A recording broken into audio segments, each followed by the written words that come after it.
The Siarter Iaith inspires children and young people to use and enjoy Cymraeg across all parts of their lives.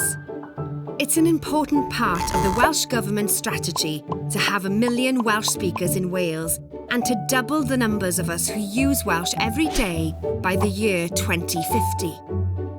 Through the Siarter Iaith, we want young people in Wales to not only feel confident using Cymraeg, but to love using Cymraeg, whether they speak it at home or not.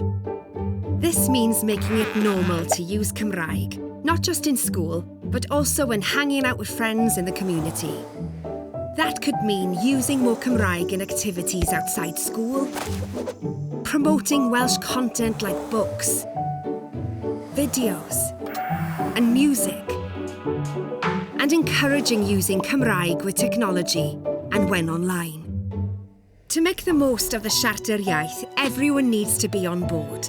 This means that everyone from governors, school councils, senior teams, local authorities, parents and carers, local businesses and schools are all taking ownership of the programme and thinking about what they can do to promote the use of Cymraeg across all aspects of children's and young people's lives.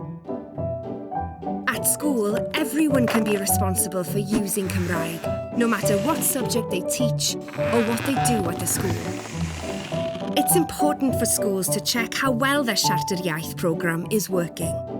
By looking at what's going well and what could be improved, schools are able to make sure that they're using the Siarter Iaith in the best way possible. The Siarter Iaith is for everyone in the school community. Everyone can help encourage children and young people to use Welsh in all parts of their lives. Think about the different ways that you can implement the Siarter Iaith into your school or community.